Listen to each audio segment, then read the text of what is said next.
For this episode of Let's Talk Jinx, it is finally time to talk about patch 12.6 notes. And as a Jinx channel, there is something in here that we actually kind of care about. So we'll be talking about that, other changes to AD carries that might affect the Jinx matchup, and stuff like that. Now, granted though, there are only really 6 champion changes on here, some adjusted changes. There's some item changes maybe, but it's mainly that Jinx skin. But let's just go over the whole patch real quick, just in case there's someone that's like, even though I play in the bottom lane, what if these champions are in the enemy team comp, kind of a thing. Since it's a shorter patch, why not? We'll give it a shot this week. Azir, the health growth has been increased. So basically his health growth is going from 92 to 105, and health at level 18 will basically be 2,116 going up to 2,337. So if you have an Azir on your team, he'll be a little bit beefier depending on what he's building. And if you're going against Azir, you might need like an extra rocket's worth of critting to take him down, especially when he goes in with that shield and tries to Shurima shuffle. Just be wary of that if you're playing as Jinx against Azir in like a team fight. Darius, our base damage decreased. So the minimum true damage it's saying is going from 100, 200, 300 plus 75 bonus AD to 125, 250, and 375 plus 75 bonus AD. Yeah, that's a buff actually. I just realized. You know what? This one's a little bit understandable on a side note. Anytime I've had to ever play Darius, he's one of my go-to top laners or just in like an ARAM or whatever. It does seem like sometimes when I go to dunk somebody, after I've hit them 6 times, right, they kind of should die and they don't.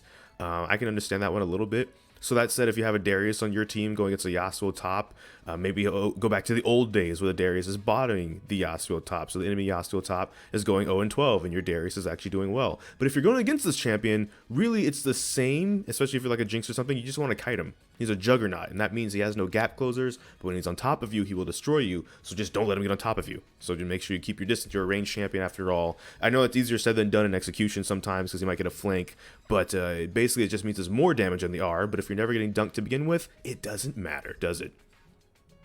Hecarim, meanwhile, has the Q and E's damage decreased late. I just have to guess this is a pro play thing too, because he has a little bit of a thing in pro play. It's mainly Lee Sin and Xin Zhao, but Hecarim is up there a bit. Also when it gets tanky, it says actually right here, yeah, Tankerum is taking over pro again, so we're nerfing his base damages to his abilities to ensure a fair horseplay. But basically, if you're going to be building tanky, you don't get to do a lot of damage. You have to actually build damage to do damage. That's always nice. Hecarim, meanwhile, when you're Jinx, it's just, you know, a bit of a nightmare. Even though it won't be as tankier, I guess, while doing a bunch of damage, he's still probably flying over a wall at Mach 5. So you just keep things warded if you're Jinx, especially in the laning phase where he's going to try and get fed the most if he's going to be building more damage. He's going to be more of an earlier game ganker than at that point. So there you go. Alawi, the Tentacle Mommy.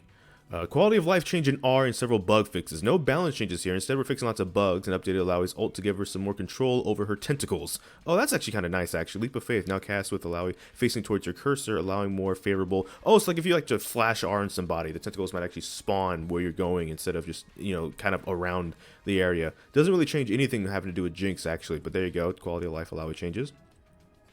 Jax. Base health increased, W base damage increased, so he's getting buffed.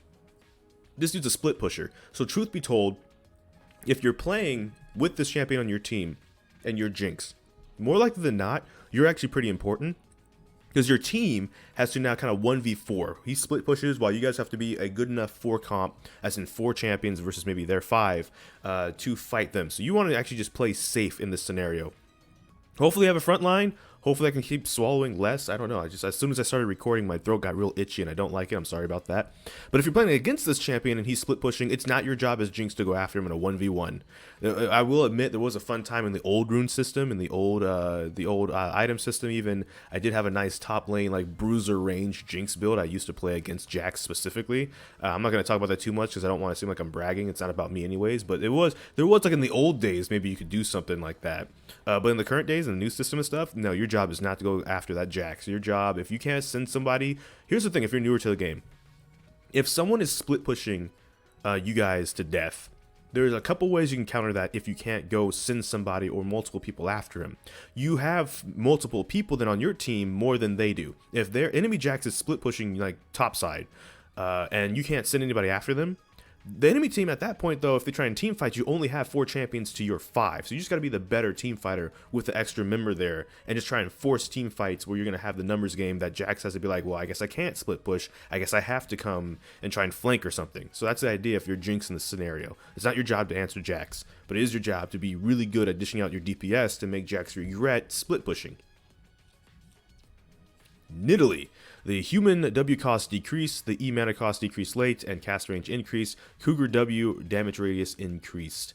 So basically, I think you're trying to make her a better jungler because she's not in the picture right now, and you have early game things like Lee Sin, and like I said, Chen Zhao, and maybe even Hecarim on a damage build. But Nidalee, I think most people consider Nidalee an early game jungler, and she's kind of not there right now. Overall, her kit doesn't have really compatibility with like the non-mana mage mythics as well, since you build her AP. So they're trying to see what they can give her to basically help her out. If she does end up in your games, try and play like a poke comp, right? Like try and hit people with the W on your zap, for example, to help Nidalee set up her spears. And if you're playing against Nidalee, really keep things warded, because she's going to want to try and probably throw those spears over walls to try and chunk you to half health to try and take you out of a team fight before you even get started. So there you go. Rengar. Ringo Fett, if you will. The passive adjustments to ferocity. I believe this is more of an adjustment than a buff or a nerf, but really if Rengar's in your game, just kind of pray. That's the good one for there if you're Jinx. Just pray. That's really everything that covers everything about Rengar when you're playing as Jinx. Pray. Tryndamere, meanwhile, the E cooldown reduction per crit decreased, R cooldown increased. Now, Tryndamere, again, he's more of a pro play thing, maybe more than solo queue even, where you do even see him getting banned even. We're in a world where Jinx is getting banned too, so mind you, it's a different kind of world in pro play as it is. But he is a thing that is kind of getting played still, and so they're finally hitting him, so that would be interesting. And again, he kind of falls in the same category as Jax. As Jinx, it's not your job to deal with him unless he's on your face. But if you split pushing, that, you know, maybe you have the Jax, and so you can send your Jax to go deal with their Tryndamere, and you worry on a 4-on-4 team fight around major objectives like Dragon and Baron, or just the middle lane because it's NA, so it's ARAM. There you go. Item wise, Immortal Shield Bow. The lifesteal's going down from 10% to 8%, but then 12% to 10% on Orin's, masterwork. The shield amount is going from 275 to 650 at levels 1 through 18 to 275 to 700. So that actually is a late game shield increase. And the passive empowers each of your legendary items with 5 bonus AD and 50 bonus health to 5 bonus AD and 70% health. It's a little bit of a buff. They nerfed Immortal Shield Bow a while back, you'll remember, because a lot of people were building it that weren't even AD carries. Like across the board, people were building it and it was a bit too strong. So now they're trying to make it a little bit, give it a little bit of love back now that it's kind of fallen out of that niche, if you will, which wasn't really a niche anymore. Blade of the Ruined King, however, now I say this one because it's a mythic, so maybe as a Jinx player you might build this. I don't know a lot of people that build Blade of the Ruined King over building like Bloodthirster if you need it, because Bloodthirster has the crit and stuff in it, and the lifesteal. But this change is mainly because lifesteal period is getting a bit of a nerf, because Vampiric Scepter is going from lifesteal 10% to 8%, and so because that builds into this, and actually it does build into Bloodthirster and all those other things too, those are all probably having less lifesteal on them.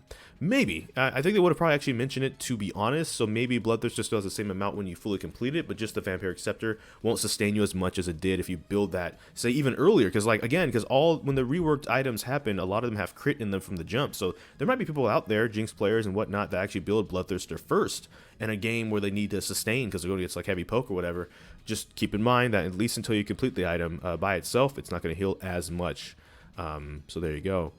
Runes, that's not really runes that Jinx builds. Maybe going to the domination a little bit. But Fleet Footwork, meanwhile, healing upon fully energized attack is going from 10 to 100 to 10 to 100 levels 1 to 18, but 30% bonus AD and 20% AP from 40% bonus AD and 30% AP. So they're hitting healing across the board, at least on 80 champions. I made like again, look at this Legend Bloodborne. I'm assuming this is a nerf.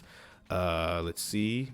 Yeah, 9% at 15 stacks to 6% at 15 stacks. They're kind of hitting healing, at least AD healing at this point, which is kind of nice. If you've played one too many ARAMs even, and they have enough healing champions, you just don't kill people. But not even, I'm using that as an example because that's really the casual side too. So I'm imagining, in pro play, ranked, and the casual side, like all three sides can probably agree that that's kind of a thing that is sometimes annoying when your whole squad builds grievous wounds and it doesn't feel like it matters at all. Mundo, Dr. Mundo, looking at you, buddy. But that is really all the changes, but as a Jinx channel, again, we're here for this.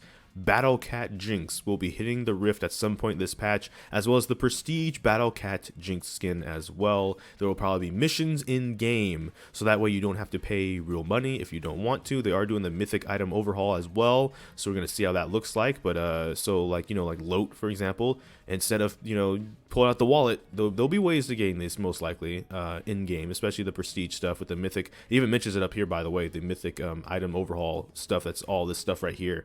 But because it's already a long enough video, I'm going to end the video there, but that is coming as a Jinx channel. If you're excited for the skin, this is when it's coming. Riot did take that break, so there's a week delay on the patch, but now here it is. It's dropping Wednesday. The skins don't usually come out on the same day the patch goes live, but usually within the same week, so maybe like the Thursday, Friday, these will go live. So that's going to be all from this video from me. So thank you so much for watching this video. Make sure to like, comment, and subscribe. Hit the bell notification, the actual subscribe button. But I don't know which video will be next, because life can have a lot of kinks. So until next time, take care. GG, get jinxed. Thank you for watching, and enjoy pizza responsibly.